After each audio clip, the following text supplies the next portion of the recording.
अखण्डमण्डलाकारं व्याप्तं येन चराचरं तत्पदं दर्शितं येन तस्मै श्रीगुरवे नमः। नन्दितानि दिगन्तानि यस्यानन्दाम्बुबिन्दुना पूर्णानन्दं प्रभुं वन्दे स्वानन्दैकस्वरूपिणं।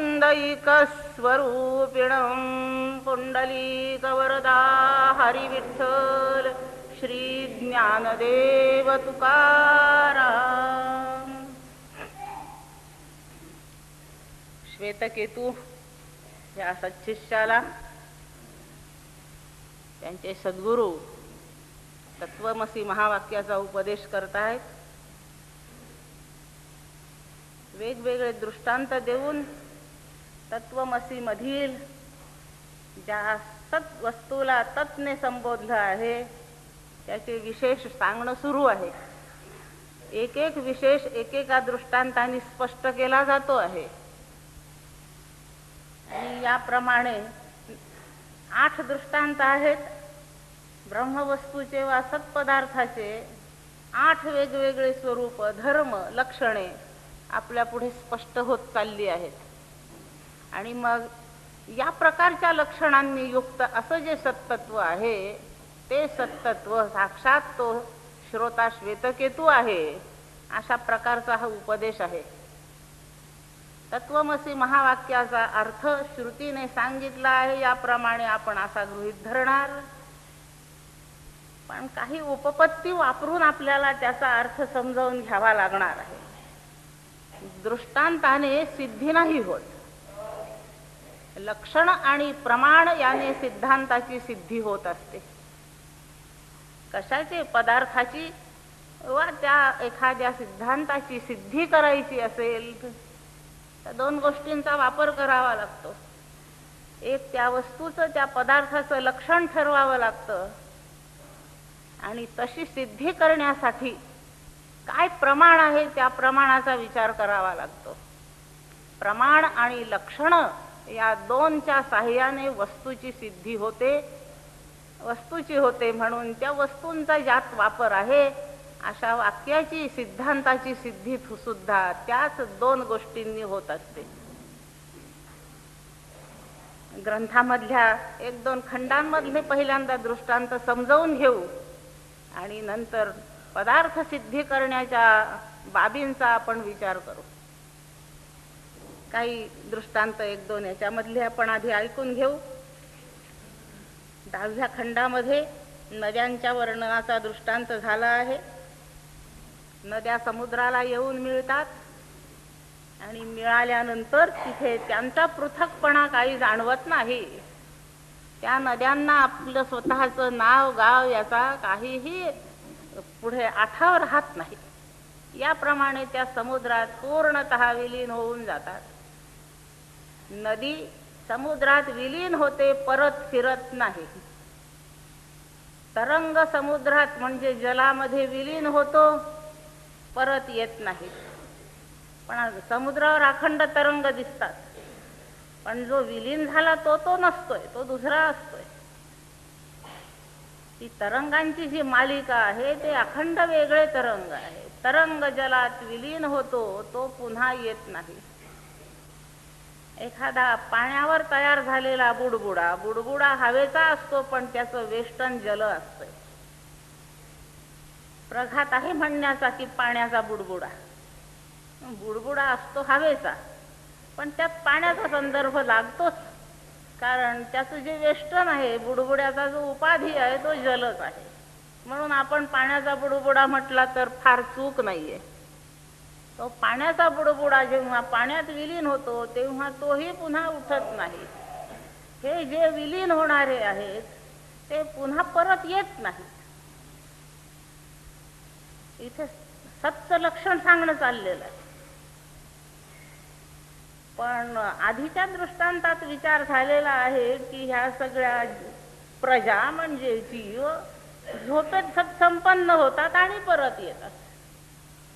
आणि कशात विलीन झालेले परत येत नाहीत त्याची आपण आता 3 उदाहरणे पाहिली. आता आपल्याला याच्यामध्ये विचार करण्याची फार गरज निर्माण झाली आहे, आणि ती म्हणजे कोण परत येत नाहीत आणि कोण परत येतात. परत येण्यासाठी काय स्वरूप असलं पाहिजे आणि परत न येण्यासाठी काय असलं पाहिजे. तेव्हा याचा विचार करताना फार सोपं आहे. एक दृष्टांत पाहू म्हणजे लक्षात येईल. पूर्वीच्या काळी मुलींचे लग्न अगदी लहान वयात होत असत. आता कायदे बियदे झाल्यामुळे नाही होत, परंतु पूर्वी होत होते. त्या मुलीला त्या माहेरी राहण्याच्या सवयीचा सगळं तिच्यावर प्रभाव आहे. माहेरच्या माणसांचंच तिला वळण आहे. त्यांच्याशीच तिची जवळीक प्रस्थापित झालेली आहे. त्या प्रेमातून तिला सुटणं फार अवघड जातं. वय मोठं झाल्यावर हा त्रास कमी होतो, पण लहान वयाचा विचार करा. ती आता सासरी जाणार, सगळे नवे माणसं, नव्यांशी संबंध प्रस्थापित करायचा, ते पुन्हा सगळे आपले आहेत असं ठरवायचं वगैरे. आणि म्हणून त्या मुलाला एकदम अवघडल्यासारखं होऊ नये त्या परक्या ठिकाणी, म्हणून तिच्यासोबत एक पाठ राखीण पाठवायची रीत होती. आता काही नाहीये. आता काय सकाळी 11 वाजता लग्न होतं आणि 5 वाजताच्या विमानाने अमेरिका. बायकोचाच व्हिसा होणं अवघड जातं, तिथे पाठ राखीण कुठे आली. काळाचं महात्म्य आहे ते सोडून द्या, आपल्याला त्याच्याशी कर्तव्य नाही. दृष्टांत कोणत्याही काळातला आपल्याला चालतो, म्हणून मी त्या मागच्या काळातला दृष्टांत घेतलाय. त्या मुलीच्या सोबत एक पाठ राखीण म्हणून कोणीतरी एक थोडीशी अधिक वयाची समजदार अशी एक स्त्री पाठवली जात असे. आणि याप्रमाणे त्या दोघी जणी त्या मुलीचं जे सासर तिथे जात असत. कळतोय सगळ्यांना विषय, सोपा, पुष्कळांच्या अनुभवातलाही पण असेल. आता पाठ राखीण काही तिथे कायम राहत नाही. ती 2-4 दिवस राहते. सगळ्या माणसांशी ओळखी बिळखी, बोलणे चालणे, मोकळीक एक स्वभावाला पाहिजे तेवढी प्राप्त झाली, अशी खात्री केली की ती पाठ राखीण ज्या गावाची असते त्या गावी परत येते. आणि जिचा विवाह झाला ती मुलगी, जी ती नववधू तिथे गेली, ती मात्र तिथेच राहते. दोघीच्या दोघी जणी त्या सासर नावाच्या ठिकाणी पोहोचल्या. तिथे त्या दोघी संपन्न झाल्या, तिथे जाऊन मिळाल्या. त्यातली एक परत येते आणि दुसरी येत नाही. दोघीत काही फरक आहे. जी विवाहित झालेली व्यक्ती आहे ती मुलगी, तिने स्वतःचं नाव, रूप, गोत्र, आई बाप या सर्वांचं विसर्जन केलेलं आहे. या सर्वांचा त्याग केलेला आहे आणि ते दुसऱ्या ठिकाणाच्या या सर्व गोष्टींचा स्वीकार केला. पाठ राखीण जी गेली तिने स्वतःचं नाव बदललं नाही, गाव बदललं नाही, गोत्र बदललं नाही, संबंध बदलले नाहीत. स्वतःची सर्व वैशिष्ट्ये कायम ठेवून पाठ राखीण जाते आणि स्वतःची विभक्त असण्याची सर्व वैशिष्ट्ये विसरून ती वधू तिथं जाते. याप्रमाणे झोपेत सत्संपन्न होणारे जे आहेत ते झोपी जाणाऱ्यात काही विद्वान असतात आणि बाकीचे अविद्वान असतात.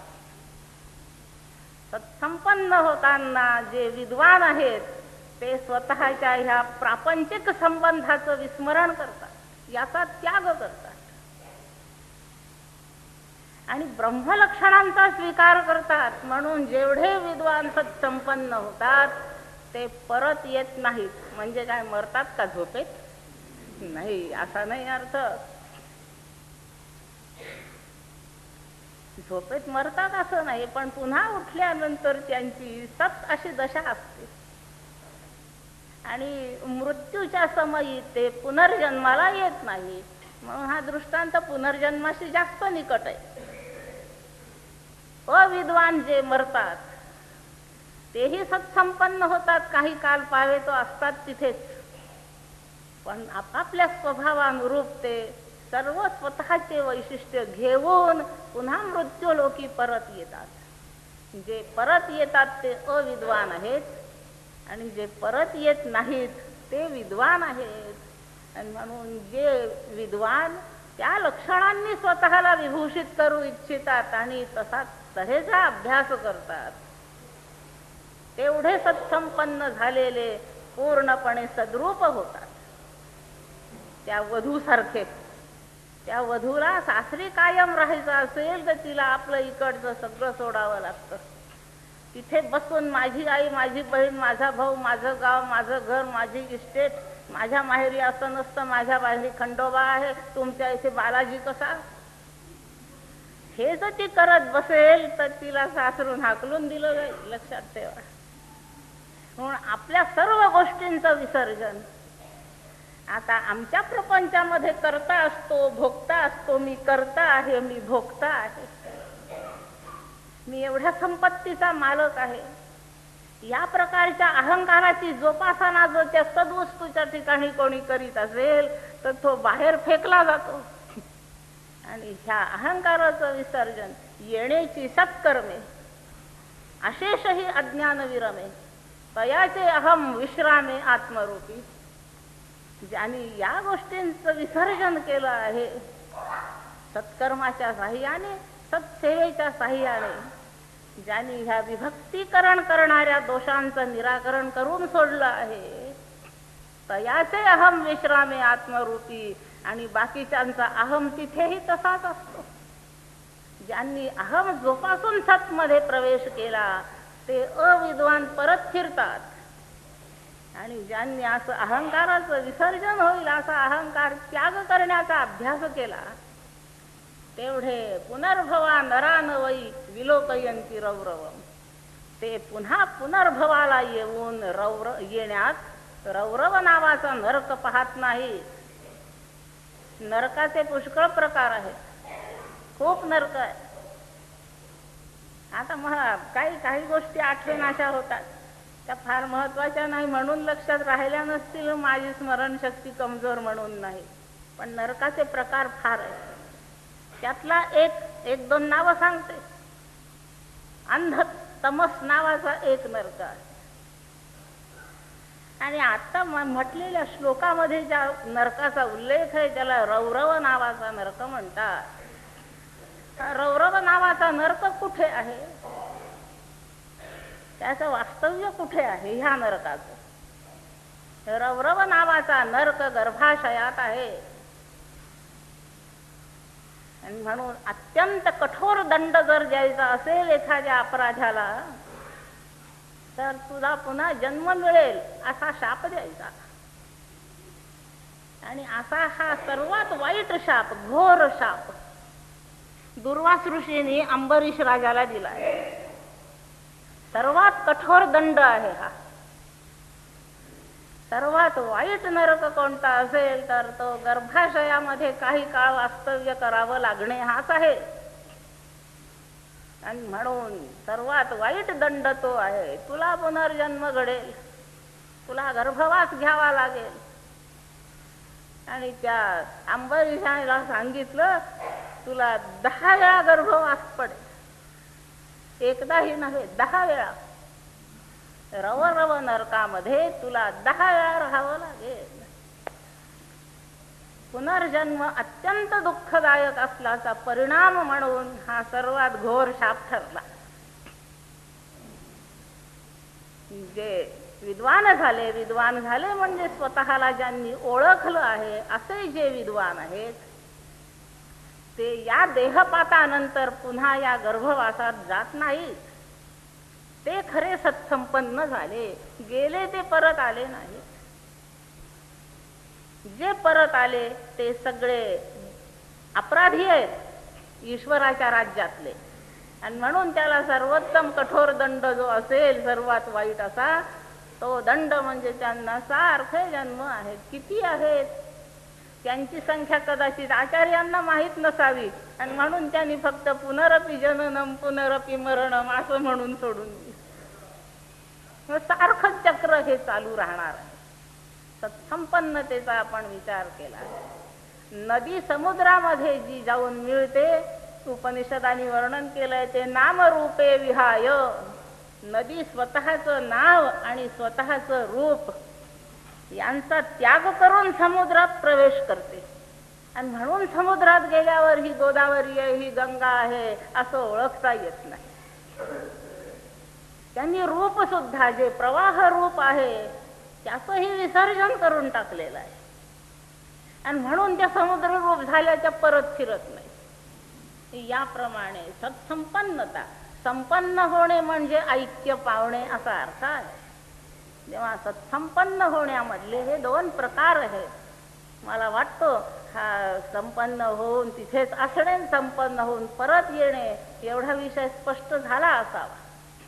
सत्संपन्नता म्हणजे सद्वस्तूशी ब्रह्मवस्तूशी ऐक्य दशा येऊनही पुन्हा परतणे. आणि कोणी ऐक्य दशेत गेल्यावर तिथे ऐक्य भावात अखंड राहणे. हे दोन फरक आहे. हे विद्वान आणि अविद्वान यांच्या अभ्यासाचा परिणाम म्हणून, यांना झालेल्या ज्ञानाचा परिणाम म्हणून आहेत. पुढच्या काही दृष्टांतांचा विचार करतोय आपण.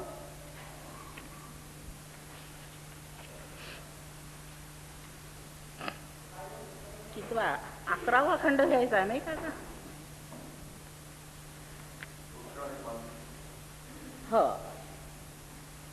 अस्य सौम्य महतो वृक्षस्य यो मूलेभ्याहन्याजीवन स्रवेद्यो मध्येभ्याहन् अन्यजीवन स्रवेद्यो अग्रेभ्याहन्याजीवन स्रवेत्स एष जीवेनात्मना अनुभूत जीवेन अनुप्रभूतः पेपीयमानो मोदमानस्तिष्ठति. दृष्टांत आहे. एक मोठं वृक्षाचा झाड आहे, एक झाड आहे एक मोठं, आणि त्या मोठ्या झाडाचा विचार चाललाय.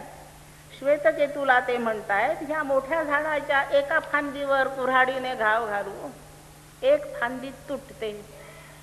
जी फांदी तुटते ती काही थोड्या अवधीत सुकून जाते, पण वृक्ष तसाच टवटवीत राहतो. वृक्षाची आता आणखी एक फांदी तोडली तर ती सुकून जाईल, पण वृक्ष पुन्हा तसा उरलेला वृक्ष टवटवीत राहील. जी जी फांदी आपण तोडू ती फांदी फक्त मरत जाईल, आणि बाकीच्या ज्या फांद्यांसह वृक्ष आहे तो तसाच राहील. वृक्षाच्या शेंड्यावर घाव घाला, तिथली एखादी फांदी तुटते पण वृक्ष काही मरत नाही. त्याच्या मध्यावर कुठे घाव घाला, बुंध्यावर, काही नाही, एखादा रस पाझरतो त्या वृक्षाच्या बुंध्यातून तिथून, पण वृक्ष मरत नाही. म्हणजे वृक्ष घाव घातला असताना, काही फांद्या तोडल्या असताना, तुटलेल्या फांद्या, जेवढ्या फांद्या वृक्षापासून वेगळ्या झाल्या तेवढ्या सुकतात म्हणजे मरतात, बाकी वृक्ष तसाच असतो. याचं कारण आहे त्या वृक्षाचं मूळ जमिनीमधून त्याचे जीवनरस शोषित राहतं, आणि जीवनरस शोषण्याचं जे काही एक तत्व त्या वृक्षात असेल ते फांदी तुटली तरी अबाधित असते. तुटून गेलेली जी फांदी आहे ती त्या वृक्षातील चैतन्यापासून दूर झाली आहे, म्हणून तिला जीवनरस मिळत नाही आणि ती मरते. वृक्षामधलं ते चैतन्य, रसशोषक चैतन्य अजून तिथेच आहे, आणि म्हणून वृक्ष सुकत नाही, तो मरत नाही.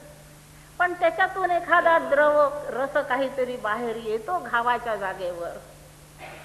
यावरून उपनिषदांनी एक सिद्ध केलंय की वृक्ष हा जिवंत आहे, त्याच्या ठिकाणी जीवतत्व आहे. माणसाच्या जीवतत्वासारखं ते प्रगल्भ नाही, परंतु वृक्षात जीवतत्व आहे.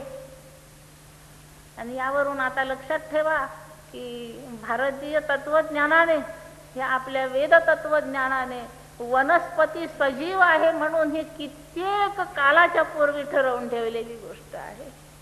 आणि आज 2-4 प्रयोग करून कोणीतरी शोध लावतं आणि आपल्या गळ्यामध्ये अज्ञान बांधून जातं.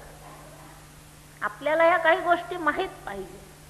घाव घातलेल्या जागेवर वृक्षातून रस बाहेर येतो, यावरून सिद्ध होत आहे की वृक्षाला काहीतरी चैतन्याचा लाभ आहे, तो सजीव आहे. वृक्ष सजीव राहतो आणि फांद्या जातात. आता मुळावर घाव घालून पूर्ण वृक्ष उन्मळला जातो, त्यावेळेला मात्र तो पूर्ण सुकून जातो.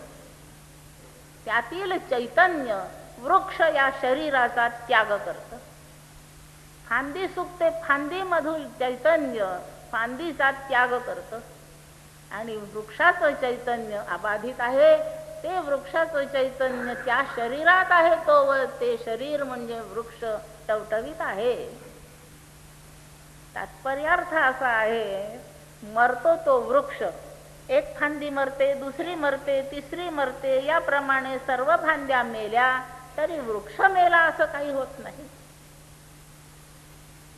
आमच्या घरी, अमरावतीला ती घरी नव्हे, आमच्या घराच्या समोर एक फार मोठा वृक्ष, त्या वीजवाल्यांच्या तारांमध्ये तो फार त्रास करायला लागला म्हणून तोडला. असा 2 हाताच्या कवेत बसेल एवढं त्याचं खोड जाड, आणि तो जमिनीपासून 2-1 फूट खोड शिल्लक ठेवून कापून काढला. 8-10 महिन्यांनी त्याला तिथे पानं फुटले हो. वृक्ष त्याचं जे फांद्या, खोड, फुलं, पानं इत्यादी प्रकार आहेत, हे त्याचे अवयव आहेत. या अवयवाचे नाश होतात आणि याप्रमाणे संपूर्ण वृक्षाचं जे शरीर आहे याचाही नाश होतो. तरी त्याच्यामधलं जे तत्व आहे, जीवन तत्व वा जीव, तो काही मरत नाही. आणि याप्रमाणे सर्व प्रजा ज्या वेळेला देहत्याग करतील त्यावेळेला त्यांची फक्त शरीरे मरतात आणि सद्वस्तू तशीच अमृत रूप राहते. तर सद्वस्तू अमृत रूप आहे. हे त्या वृक्ष तोडण्याच्या दृष्टांतावरून आपल्याला या ठिकाणी सांगितलंय.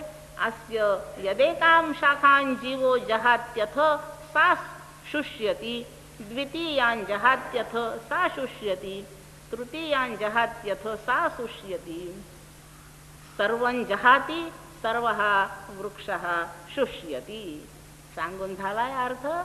जी एक फांदी तोडली ती वाळते, जी दुसरी तोडली जाईल ती वाळते, जी तिसरी तोडली जाईल ती वाळते.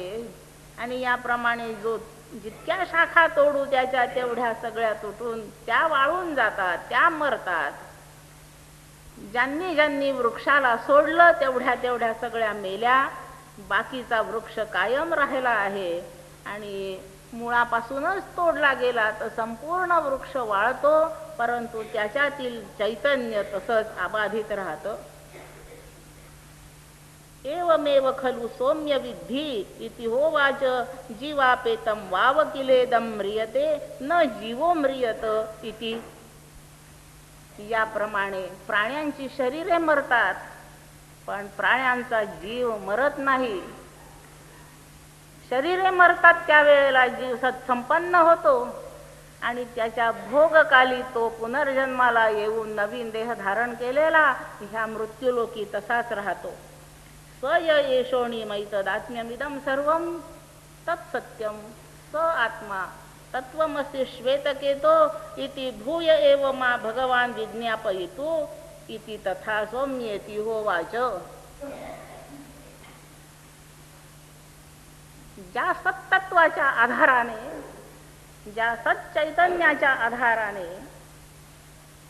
सजीवपणा आपल्याला जाणवतो आणि यथासमय उपाधींचा मृत्यू होतो, म्हणजे त्या विनाशशील असल्या कारणाने त्या नाहीशा व्हायच्या मागे लागतात.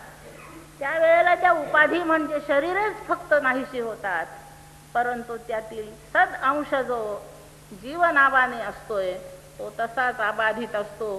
ते जे सत, ते न मरणारं अमृत रूप जे सत, तेच सत हे सर्व रूप आहे. ते सत्य आहे, ते आत्मा आहे आणि तेच आत्मरूप सत्तत्व हे श्वेतकेतो तू आहेस. ह्या दृष्टांताने सत्य एक लक्षण सांगितलं आहे की जीवरूपाने जे सत्य या देहांमध्ये प्रविष्ट आहे ते सत्तत्व जीवरूपाने सुद्धा अमरच आहे. एक देह जातो त्या जागी दुसरा येतो, परंतु जीव अमरच आहे असा सिद्धांत या ठिकाणी स्पष्ट केला आहे. ते तत्व तू आहेस म्हटलेलं थोडं थोडं काहीतरी त्याला कळलं, परंतु अजूनही स्पष्टता झाली नाही. म्हणून त्याने पुन्हा प्रार्थना केली आहे आणि त्याचे गुरुदेव त्याला आता पुन्हा आणखी एका दृष्टांताने सांगणार आहेत. आणि म्हणून आपण पुढचाही एक दृष्टांत आता शिकून घेऊ. वृक्षाचं उदाहरण जे झालं आत्ता, त्या वृक्षाच्या संदर्भातच पुढचं दृष्टांत आहे. आता श्वेतकेतूने काय शंका त्याला स्पष्ट झाली असेल? वृक्ष दृष्टांताने जीवाचे नित्यत्व अमरत्व त्याला स्पष्ट झालं आहे, पण श्वेतकेतूने आता पुन्हा कोणत्या समस्येसाठी समजावून मागितलेलं आहे? अत्यंत सूक्ष्म असं बीज असतं. वृक्ष कसे लावतात हे श्वेतकेतूला माहित आहे. बारीकसं एक बी पेरलं जातं आणि हा मोठा सगळा वृक्ष निर्माण होतो. सत्तत्व तुम्ही सांगता गुरुदेव अत्यंत सूक्ष्म आहे आणि त्या सूक्ष्म अशा सत्तत्वापासून एवढी ही अवाढव्य सृष्टी कशी होते? आणि म्हणून एका दृष्टांताचा विचार आहे. सारखं त्या सत्तत्वाला गुरुदेव अणिमा म्हणजे सूक्ष्म सूक्ष्म असं म्हणताय. एवढ्या त्या तुमच्या सूक्ष्म अशा सत्तत्वापासून एवढी संपूर्ण ही दिसणारी व्यापक सृष्टी विशाल असणारी निर्माण कशी होते? आणि म्हणून गुरुदेवांनी त्या झाडाकडे त्याला पुन्हा पाठवला आणि सांगितलं की त्याचं एक फळ घेऊन ये. आणि त्यांनी ते फळ आणलं. तो वटवृक्ष आहे, वटवृक्षाचं फळ आणलं, ते फोडायला सांगितलं. आणि याच्यात काय आहे? त्याच्यामध्ये धाना, धाना शब्दाचा बिया असा अर्थ होतो. त्यातलं ते एक धान उचलायला सांगितलं. एकच बी त्यातलं घ्यायचं आणि आता ते बी तू फोड म्हणून त्याला प्रयोग करायला लावला. वटवृक्षाचं बीज सगळ्यांनी पाहिलं असेल, नसेल पाहिलं तर आता केव्हा तरी पाहून घ्या. अत्यंत बारीक असतं ते वटवृक्षाचं बीज, अत्यंत बारीक आहे. बेटा हे बी पेरलं म्हणजे झाड उगवतं आणि ते या एवढ्या झाडासारखं मोठं होतं. ते बी तू फोडून पहा त्याच्यात काय आहे. श्वेतकेतू म्हणतो की या बी मध्ये मला काहीच दिसत नाही. तुझ्या डोळ्यांनी ज्यात काहीच दिसत नाही अशाच बीजामधून, सूक्ष्म अशा ह्या बीजामधून हा अवाढव्य वृक्ष निर्माण होतो आहे. मग तुझ्या डोळ्याला सद्वस्तू नसेल दिसली म्हणून तिच्यातून ही अवाढव्य सृष्टी निर्माण होऊ शकत नाही असं तू कसं म्हणतो? आणि म्हणून बीज वृक्ष न्यायाने श्वेतकेतूला त्यांनी संपूर्ण ही सृष्टी सूक्ष्म अशा सद्वस्तूपासून निर्माण होते हे पटवून दिलं. एक दृष्टांत आहे. आणि लहानशा बीजापासून, ते बीज डोळ्याला दिसतही नाही, फोडलं तर त्याच्यात काही आहे कळत नाही. त्या बीजापासून जर एवढा वृक्ष संभवतो तर सद्वस्तूपासून सृष्टी का संभवू नये? अनुमान प्रमाणाचा वापर आहे या दृष्टांतावर आणि या अनुमानाच्या साहाय्याने एवढं होणे शक्य आहे असं श्वेतकेतूने अनुमान केलं. थोडासा तर्काचा विचार केला आणि त्याला हे समजून गेलं. न्यग्रोध फलम अत आहरेद इदम भगव इति भिन्धीति भिन्नं भगव इति किमत्र पश्यसि इति अण्य इवे माधाना भगव इत्या सामंगैकां भिन्दिति भिन्ना भगव इति किमत्र पश्यसि इति न किंचन भगव इति. अर्थ सांगून झाला. त्या नगरोधाचा म्हणजे वटावृक्षाचा एक फळ घेऊन ये. ते फळ भिंधी म्हणजे फोड. फोडल्यावर त्याच्यात तू काय पाहतोस ते सांग. तो म्हणतो फोडलं, पाहिलं आणि मला त्याच्यात काहीच दिसलं नाही, काहीच दिसलं नाही. संवाद इथे पूर्णपणे लिहिला आहे. हे आणलं महाराज फळ, फोडते, फोडलं त्याच्यामध्ये काय पाहतोस? काही नाही, बारीक बारीक बिया आहे. त्यातली एक बी तू फोडली, त्यात काय दिसतंय? काहीच दिसत नाही. असा तो संवाद रूप दृष्टांत आहे. स्पष्ट लिहिलाय पुस्तकात, फार चांगलं लिहिलं गेलेलं आहे. आणि याप्रमाणे तम होवाच यम वै सौम्य एतद मणिमानम न निभालयस एतस्य वै सौम्य एषोणीम्न एवं महान्यगरोधस्तिष्ठती श्रद्धस्व सौम्येती. त्याच्यात बियामध्ये, त्या बीमध्ये काहीच तुला दिसत नसलं तरी त्यातूनच हा न्यग्रोध म्हणजे वटवृक्ष निर्माण होतो आहे. आणि यावर तू श्रद्धा ठेव. आता प्रत्यक्ष जर घटना घडते आहे वटवृक्ष निर्माण होण्याची, आता श्रद्धेचा काय संबंध आहे? श्रद्धेचा संबंध त्या बियामधून वटवृक्ष निर्माण होण्याकरताचा नाही, पण यावरून ज्या सिद्धांताचं स्पष्टीकरण पुढे जाणार आहे यासाठी श्रद्धेची गरज आहे. श्रद्धेची गरज असल्याशिवाय मनुष्याचं मन समजून घेण्याला तत्पर होत नाही. आणि तत्पर झालेलं जे मन असेल ते समजून घेईल, नसेल त्याला बोध होणार नाही. म्हणून सद्वस्तूच्या सूक्ष्मतेने ही विशाल सृष्टी संभवते हे समजावून घ्यायचं असेल तर या दृष्टांताप्रमाणे ते सत्य आहे अशी तुझी श्रद्धा असायला पाहिजे. याशिवाय तू हे समजून घेणार नाही. श्रद्धेने चिकाटी राहते, अभ्यास होतो आणि मन तत्पर झालेलं असतंय. अनुमान आणि तर्क करण्याकरता ते मन सक्षम झालेलं असतंय. हे श्रद्धेचे परिणाम आहे. आणि म्हणून या दृष्टांतावर विशेष करून त्यांच्या गुरुदेवाने त्या श्वेतकेतू शिष्याला श्रद्धेची गरज सांगितली आहे. श्रद्धेशिवाय एकाग्रता होणे अवघड आहे.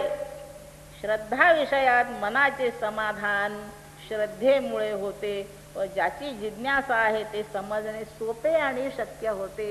हे श्रद्धेचे उपयोग इथे सुचवून ठेवलेलेच आहे. आणि म्हणून श्रद्धेचा उपयोग करावा. स्वय एषोणी मैतदात्म्यमिदं सर्वम. पुन्हा वाक्य तसंच आहे. तत्सत्यम स आत्मा तत्वमसी श्वेतकेतो. आपण 12वा खंड संपवतोय, पण 8 पासून 12 पर्यंत अजूनही श्वेतकेतूची प्रश्नावली काही आटोपली नाही. त्याचा पुन्हा प्रश्न आहे आणि पुन्हा शंका आहे की मला ते तुम्ही पुन्हा समजावून सांगा. आणि ते समजावून सांगण्यासाठी त्याचे गुरुदेव पुन्हा सिद्ध झाले आहेत.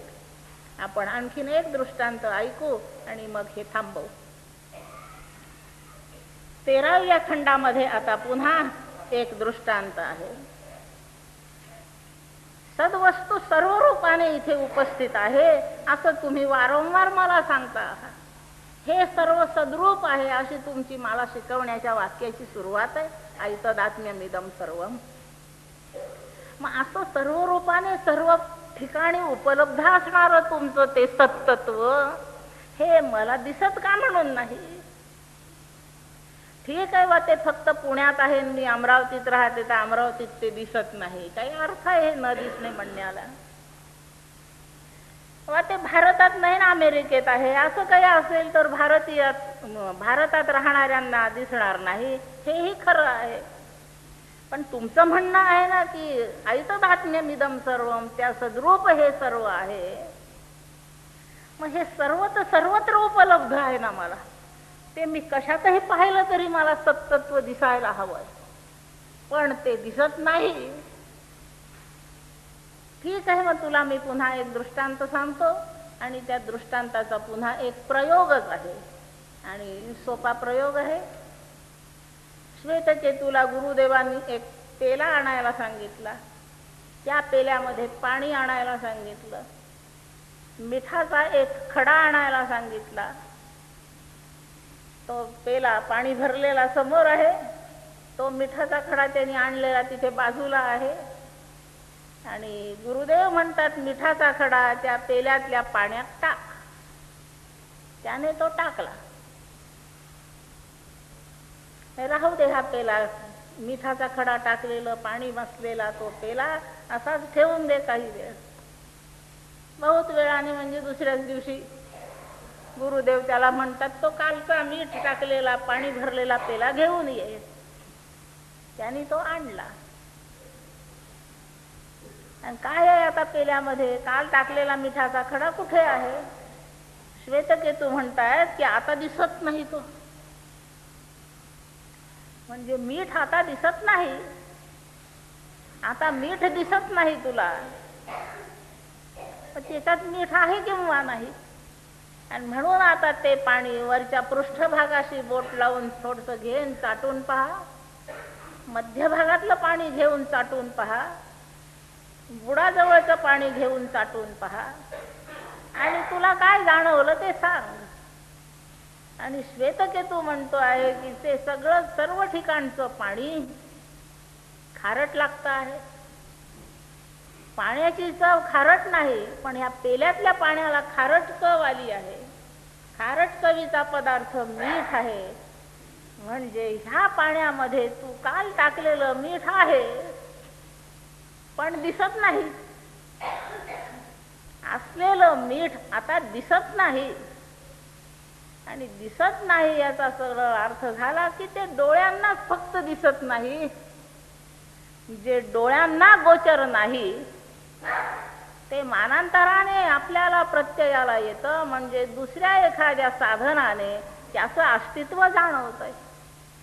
आपल्याला जी 5 ज्ञानेंद्रिये त्यातल्या फक्त डोळा या इंद्रियाला मीठ दिसलं नाही, पण चाखून पाहिलं तर रसनेंद्रियांनी मिठाचं अस्तित्व सिद्ध केलं आहे. आणि याप्रमाणे त्या पेलाभर पाण्यामध्ये सर्व व्यापक मीठ असूनही गोचर नाही, परंतु दुसऱ्या उपायाने त्याचं अस्तित्व सिद्ध होतं. याप्रमाणे संपूर्ण सृष्टीमध्ये व्यापून असलेलं सत्तत्व आहे. हे फक्त इंद्रिय गोचर नाही. ते पाण्यातलं मीठ फक्त डोळ्यांना कळलं नाही, जिभेला कळलं, पण संपूर्ण ह्या सृष्टीत असलेलं सत्तत्व सर्वत्र व्यापून असूनही 5 पैकी एकाही इंद्रियाला कळत नाही. आणि इंद्रियाला कळत नाही म्हणून ते नाही असं नाही. ही सद्वस्तू भगवद्गीतेने सांगितलंय, अतींद्रियम बुद्धिग्राह्यम अतींद्रियम. आणि म्हणून एका शुद्ध सूक्ष्म बुद्धीला या अस्तित्वाचा अनुभव होतो. आणि म्हणून मानांतराने दुसऱ्या प्रमाणाने दुसऱ्या उपायांतर याच्यासाठी संभवत आहे. म्हणून एखादा दुसरा उपाय जर शोधू शकलो तर आपल्याला तिच्यात सर्वत्र व्यापून असलेलं जे सत्तत्व आहे हे सत्व प्रत्ययाला आल्याशिवाय राहणार नाही. हे काही कळलं का रे तुला श्वेतकेतू?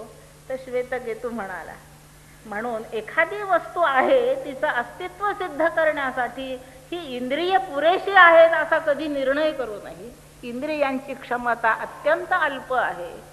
अल्प क्षमतांची ही इंद्रिये ही सद्वस्तू पाहण्याच्या उपयोगाची नाहीत. सद्वस्तूच्या उपाधी यांना कळतात, पण सद्वस्तू कळत नाही. जीवात्म्याची उपाधी जे शरीर, ते शरीर फक्त इंद्रियांना कळतं, पण जीवात्मा कळून घेण्याची पात्रता इंद्रियांची नाही. परंतु एका विशिष्ट तर्काचा उपयोग जर केला, वापर केला, तेवढी बुद्धी जर तल्लख केली तर अनुभव आणि शास्त्र याला अनुसरून केलेल्या तर्काच्या साहाय्याने अन्य प्रमाणांचा उपयोग करून आणि अंतिमतः श्रुती प्रमाणाचा उपयोग करून ही सद्वस्तू इथे सर्वत्र सर्व रूपाने आहे असा निष्कर्ष काढण्याला अडचण जाणार नाही. आणि याप्रमाणे जी सद्वस्तू इंद्रियांना गोचर नाही परंतु उपायांतराने असण्याबद्दलची सिद्धी प्राप्त होते, ती सद्वस्तू हे श्वेतकेतो तू आहेस. ती सूक्ष्म आहे, इंद्रिय गोचर नाही, पण तिची सत्ता अस्तित्व उपायांतराने सिद्ध आहे. आणि म्हणून श्वेतकेतो असं जे सत्तत्व ते तू साक्षात आहेस. एवढं झालं तरी अजून श्वेतकेतूला कळायचंच आहे. श्वेतकेतूला हे अजूनही उमजलेलं नाही. आणि म्हणून श्वेतकेतूचा पुन्हा प्रश्न आहे की मला हे समजावून सांगा. आणि पुढे आणखी किती राहिले? 3 दृष्टांत राहिलेत. त्या 3 दृष्टांतांच्या साह्याने आपल्याला शिकवलं जाईल. आता ज्या वेळेला दुसऱ्या कोणत्या तरी उपायाने इथे व्यापक असलेली सद्वस्तू प्रत्ययाला येते असं गुरुदेवांनी म्हटलं. पुन्हा लक्षात घ्या, गुरुदेव काय म्हणाले? इंद्रियांनी जरी सद्वस्तू कळली नाही इथे व्याप्त असलेली, तरीही दुसऱ्या कोणत्या तरी उपायाने या व्यापक असलेल्या सद्वस्तूला आपण पाहू शकतो, ओळखू शकतो, जाणू शकतो, तिचं अस्तित्व आपल्याला कळू शकतं. असं गुरुदेव म्हणाल्याबरोबर श्वेतकेतूच्या डोक्यात प्रश्न निर्माण झाला आहे की मग तो दुसरा उपाय कोणता? फार शहाणा पोरगा आहे आणि तो लागलीच तो दुसरा उपाय कोणता आहे हे विचारणार आहे. त्या दुसऱ्या उपायाच्यासाठी आपण उद्यालाच तो खंड वाचणार आहे. उद्याच्या सकाळी आपण दुसरा उपाय बघू.